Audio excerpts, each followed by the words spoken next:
24 मरघट। मरघट में छोट था तो मुझे मरघट जाने का शौक था। मरघट से मुझे बहुत मिला। गान में कोई भी मरे इसका कोई मुझे सवाल ही नहीं था। मैं सभी की अर्थी में जाता था। जब मैं स्कूल न पहुंचूं तो मेरे शिक्षक समझ लें कि कोई मर गया होगा। गान में जब मैं घर खाने के वक्त न पहुंचूं तो घर के लोग समझ लें कि कोई मर गया होगा। गान में जाओ भेजो किसी को मरघट पकड़ के लाए। जब भी कोई मरता मैं उसके साथ मरघट जाता और मरघट पर जाकर दो हिरनी की बातें मुझे हमेशा दिखाई पड़ती। उधर आदमी जल रहा है और लोग बैठे संसार की गपशप कर रहे हैं।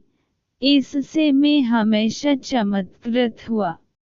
आदमी जल रहा है, कल तक इससे बातें करते थे। यह इनका दोस्त था, मित्र था, प्रियजन था। आज वह जल रहा है, उसकी अर्थी में आग लग दी है। अब बैठकर वहीं आसपास गपशप हो रही है। संसार की गपशप हो रही है कि फिल्म कौन सी लगी है, ऐसी है, फलान आदमी का क्या हाल है, वही बाजार। इनको याद भी नहीं आ रही कि यह मौत तुम्हारी भी मौत है। यह घड़ी तो ध्यान की थी, यह तो बैठकर सोचने की थी, यह तो विचार की थी।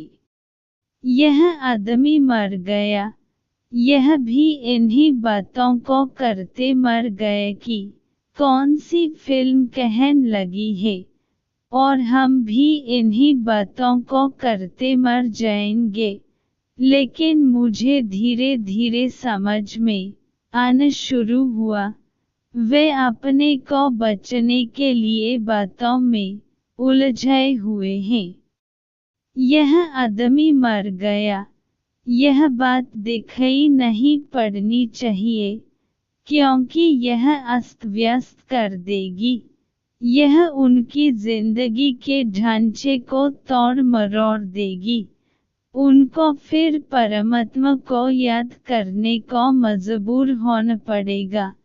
फिर संसार का स्मरण करने से काम न चलेगा, क्योंकि संसार का स्मरण करते करते रोज लोग मर रहे हैं।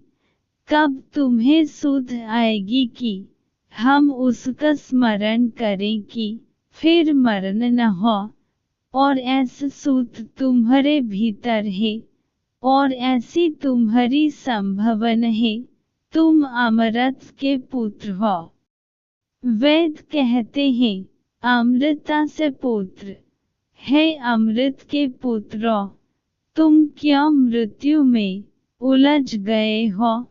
जो संसार में उलझा वह मृत्यु में उलझा, क्योंकि संसार मरण धर्म है।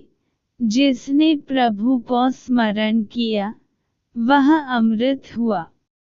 जैसा होना है उससे ही साथ जोड़ लो, जैसा होना है उससे ही दोस्ती कर लो। दोस्ती सोच समझ कर करना। जिन्हें चाहते हैं सद और जो सद है उसके साथ संबंध नहीं जोड़ते। संबंध जोड़ते उसके साथ जो क्षणभंगुर है, और जिन्हें चाहते हैं सदा देह के साथ संबंध जोड़ते हैं जो आज है और कल नहीं हो जाएगी। आत्मा के साथ संबंध नहीं जोड़ते जो कल भी थी, आज भी है, कल भी होगी। ओशो।